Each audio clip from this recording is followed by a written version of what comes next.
ಪ್ರತಿನಿಧಿಸಿದಂಥ lawyer ಇವರು. Sir ಹೇಳಿ sir, ಈಗ ಅವ್ರು ಹೇಳ್ತಾ ಇದ್ದಾರೆ ಪ್ರಾಪರ್ಟಿ ನಮಗೆ ಸೇರಿದ್ದು, ನಾನು GPA ಹೋಲ್ಡರ್ ಇದ್ದೀನಿ. ಸೊ ಈಗ ನಾವು ಬಂದು ಕೋರ್ಟ್ ಆದೇಶದಂತೆ ನಾವು ಪ್ರಾಪರ್ಟಿನ ನಮ್ಮ ವಶಕ್ಕೆ ತೊಗೊಂಡಿದ್ದೀವಿ, ನಮ್ಮ ಸ್ವಾಧೀನಕ್ಕೆ ತೊಗೊಂಡಿದ್ದೀವಿ ಅಂತ ಹೇಳ್ತಾರೆ. ಆ್ಯಕ್ಚುಲಿ ಏನು ಪ್ರಕರಣ ಸರ್ ಇದು? ಸರ್, ಸಂಪೂರ್ಣ ದಾಖಲಾತಿಗಳನ್ನ ಪರಿಶೀಲಿಸಿದ ನಂತರ ಅವರು ಪ್ರಾಪರ್ಟಿನ ಪರ್ಚೇಸ್ ಮಾಡಿದ್ದಾರೆ, ಅವರು ಸ್ವಾಧೀನದಲ್ಲಿ ಇದ್ದಾರೆ. ಈಗಾಗಲೇ ಅವರು ಏನು ಈಗ ನ್ಯಾಯಾಲಯದಿಂದ ಆದೇಶ ಪಡ್ಕೊಂಡಿದ್ದೀವಿ ಅಂತ ಹೇಳ್ತಾರೆ, ಯಾವುದೇ ರೀತಿ ಆದೇಶ ಅವ್ರಿಗೆ ಆಗಿಲ್ಲ. ಈ ಪ್ರಕರಣ ಏನಿದೆ, ಅವ್ರಿಗೆ ಏನು ಆದೇಶ ಆಗಿದೆ ಅದನ್ನು ನಾವು ಚಾಲೆಂಜ್ ಮಾಡಿದ್ದೀವಿ. ನ್ಯಾಯಾಲಯದಲ್ಲಿ ಪ್ರಕರಣ ಕೂಡ ದಾಖಲಾಗಿದೆ, ಅದು ಕೂಡ ಪೆಂಡಿಂಗಲ್ಲಿದೆ. ಅವರು ಕೂಡ ವಕಾಲತ್ ಹಾಕಿದ್ದಾರೆ ತಕರಾರು ಸಲ್ಲಿಸೋದಕ್ಕೆ ಅಂತೇಳಿ ಈಗ ಸ್ಟೇಜ್ ಇದೆ. ಈ ನಿಟ್ಟಿನಲ್ಲಿ ಅವ್ರೇನು ಮಾಡಿದ್ದಾರೆ, ಏಕಾಏಕಿ ಬೆಳಗ್ಗೆ ಬಂದು ಇವತ್ತು ಯಾವುದೇ ರೀತಿ ಒಂದು ನೋಟಿಸ್ ಕೊಟ್ಟಿಲ್ಲ ಅಥವಾ ಕೋರ್ಟಿಂದ ಯಾವುದೇ ರೀತಿ ಆದೇಶ ಇಲ್ಲದೆ ಆರ್ಡರ್ ಇಲ್ಲದೆ ಬಂದು ಏಕಾಏಕಿ JCBನ ತಂದು ನುಗ್ಗಿಸಿ ಈ ರೀತಿ ಎಲ್ಲ ಹಾನಿ ಮಾಡಿ ಎಲ್ಲ ಧ್ವಂಸ ಮಾಡಿದ್ದಾರೆ. ಹಾಗಾಗಿ ಈ ಸಂಬಂಧ ನಾವೀಗ ಇಮಿಡಿಯೇಟ್ ನಾವು ಒಂದು ಕಂಪ್ಲೇಂಟ್ ರಿಜಿಸ್ಟರ್ ಮಾಡಿ ಕಾನೂನು ರೀತಿಯಲ್ಲಿ ಏನು ಕ್ರಮ ಕೈಗೊಳ್ಳಬೇಕು ಅದನ್ನು ತಗೋತೀವಿ. ನಿಮ್ಮ ಏನು ಕ್ಲೈಂಟ್ ಮಾಹಿತಿ ಕೊಟ್ಟರು ಹಾಗೆ ಈ ಪ್ರಾಪರ್ಟಿಯನ್ನು ಅವ್ರು ಯಾರಿಂದ ಬೈ ಮಾಡಿದ್ರು, ಯಾವಾಗ ಬೈ ಮಾಡಿದ್ರು, ಎಷ್ಟು ಡೈಮೆನ್ಷನ್ನ ಪ್ರಾಪರ್ಟಿ ಸರ್ ಇದು? ಸರ್, ಸಂಪೂರ್ಣವಾದ ದಾಖಲಾತಿಗಳು ನೋಡಿ ಹೇಳಬೇಕಾಗುತ್ತೆ. ಈಗ ಈ ನಿಟ್ಟಿನಲ್ಲಿ ನಾನು ದಾಖಲಾತಿಗಳು ತಂದಿಲ್ಲ, ಹಾಗಾಗಿ ನಿಖರವಾಗಿ ನಾನು ಹೇಳೋಕ್ಕಾಗೋದಿಲ್ಲ. ಬಟ್ ಸಂಪೂರ್ಣವಾಗಿ ನಾವು ಕೂಡ ಎಲ್ಲ ದಾಖಲಾತಿಗಳು ಪರಿಶೀಲನೆ ಮಾಡಿದ್ದೀವಿ. ಎಲ್ಲ ಕೂಡ ಲೀಗಲ್ ಆಗಿ ಎಲ್ಲ ಸಂಪೂರ್ಣವಾಗಿ ಸರಿಯಾಗಿದೆ. ಎಲ್ಲವನ್ನು ಪರಿಶೀಲನೆ ಮಾಡಿ ಕೂಡ ಅವರು ಕೂಡ ಪರ್ಚೇಸ್ ಮಾಡಿದ್ದಾರೆ. ಇವರೇನು ಈಗ ಆದೇಶ ಏನು ಪಡ್ಕೊಳ್ದೇನೆ ಕಾನೂನು ಬಾಹಿರವಾಗಿ ಬಂದು ಈ ಕೆಲಸವನ್ನು ಮಾಡಿದ್ದಾರೆ. ಇದಕ್ಕೆ ಸಂಬಂಧಪಟ್ಟಂತೆ ಕಾನೂನು ರೀತಿಯ ಕ್ರಮ ಕೈಗೊಳ್ಳುತ್ತಾರೆ. ದೇವರಾಜ್ ಅಂತಕ್ಕಂಥವ್ರು ಹೇಳ್ತಾ ಇದ್ದಾರೆ, ಇದು ಲ್ಯಾಂಡ್ ಓನರ್ ಬಂದು ಲಕ್ಷ್ಮಮ್ಮ, ನಾನು ಅವರ ಲೀಗಲ್ ಏನದು GPA ಹೋಲ್ಡರ್ ಅಂತ ಹೇಳ್ತಿದ್ದಾರೆ. ಮತ್ತು ಕೋರ್ಟಿಂದ ಆದೇಶ ಆಗಿದೆ, ಹಾಗಾಗಿ ಇವತ್ತು ನಮ್ಮ ಲ್ಯಾಂಡನ್ನು ನಾವು ನಮ್ಮ ಪೊಸೆಷನ್ಗೆ ತೊಗೊಂಡಿದ್ದೀವಿ ಅಂತ ಅವ್ರು ಹೇಳ್ತಾ ಇದ್ದಾರೆ. ಸೊ ಕೋರ್ಟಲ್ಲಿ ಆದೇಶ ಆಗಿದೆಯಾ? ಆ ಥರದ್ದು ಲಾಸ್ಟ್ ಹಿಯರಿಂಗಲ್ಲಿ ಏನಾಗಿತ್ತು ತಮಗೆ ಗೊತ್ತಿರೋ ಏನು ಮಾಹಿತಿ ಇದೆ? ಸಂಪೂರ್ಣ ಸುಳ್ಳು ಸರ್.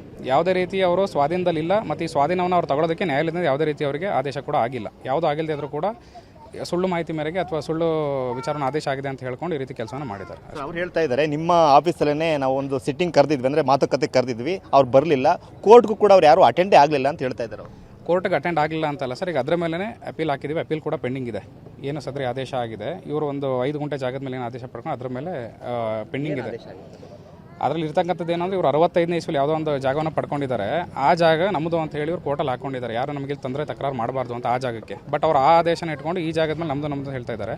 ಬಟ್ ಈ ಜಾಗದಲ್ಲಿ ಅವ್ರು ಬಂದು ಈ ರೀತಿ ಮಾಡಿ ಅವ್ರು ಸ್ವಾಧೀನ ಪಡ್ಕೋಬೇಕು ಅಂತಂದ್ರೂ ಕೂಡ ನ್ಯಾಯಾಲಯದ ಆದೇಶ ಇರಬೇಕು. ಅಂದರೆ ನಮ್ಮ ಜಾಗದಲ್ಲಿ ಯಾರೋ ಸ್ವಾಧೀನ ಇದ್ದಾರೆ, ಅನಧಿಕೃತವಾಗಿ ಸ್ವಾಧೀನ ಇದ್ದರೆ ಆ ರೀತಿಯಾಗಿ ಅವ್ರು ನ್ಯಾಯಾಲಯದ ಗಮನಕ್ಕೆ ತಂದು ಅವರು ಅದಕ್ಕೆ ಪ್ರತ್ಯೇಕವಾಗಿ ಒಂದು ಆದೇಶನ ಪಡ್ಕೋಬೇಕಾಗುತ್ತೆ. ಆದರೆ ಇಲ್ಲಿ ಅವ್ರು ಯಾವುದೇ ರೀತಿ ಆದೇಶ ಪಡ್ಕೊಳ್ದೇನೆ ಕಾನೂನು ಬಾಹಿರವಾಗಿ ಈ ರೀತಿ ಕೆಲಸವನ್ನು ಮಾಡಿ. ನೀವು ಹೇಳ್ತಾರೆ ಅವ್ರಿಗೆ ಏನು ಆದೇಶ ಆಗಿದೆ, ಆ ಪ್ರಾಪರ್ಟಿ ಶೆಡ್ಯೂಲ್ಗೂ ಈ ಪ್ರಾಪರ್ಟಿ ಶೆಡ್ಯೂಲ್ಗೂ ಚೇಂಜ್ ಇದೆ ಅಂತ. ಆಸ್ತಿನೇ ಬೇರೆ ಅಂತ ಸರ್. ಹೌದು, ಅವರು ಪಡ್ಕೊಂಡಿರೋಂಥ ಆದೇಶ ಪಡ್ಕೊಂಡ್ರೆ ಆಸ್ತಿನೇ ಬೇರೆ, ಈ ಆಸ್ತಿನೇ ಬೇರೆ.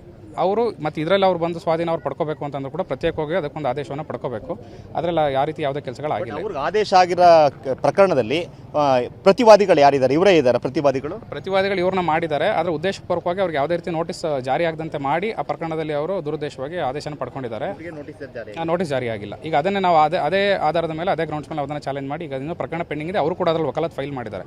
ಅವ್ರು ಅಬ್ಜೆಕ್ಷನ್ಸ್ ಫೈಲ್ ಮಾಡಬೇಕು. ಆ ಸ್ಟೇಜಲ್ಲಿ ಇದ್ದಾಗ ಬಂದು ಏಕಾಏಕಿ ಅದು ತೊಂದರೆ ಆಗುತ್ತೆ, ಅಲ್ಲಿ ಯಾವುದೇ ರೀತಿ ಅವ್ರಿಗೆ ಅನುಕೂಲ ಆಗಲ್ಲ ಅಂತ ಗೊತ್ತಾಗಿ ಈ ಕೆಲಸ ಮಾಡಿದ್ದಾರೆ. ಓಕೆ ಪ್ರತಿಮಾ, ಇದು ಈಗ ಯಶ್ ಅವರ ತಾಯಿ ಪುಷ್ಪ ಅವರ ಪರ ವಕೀಲರು ಕೂಡ ಕೊಡ್ತಿರ್ತಕ್ಕಂಥ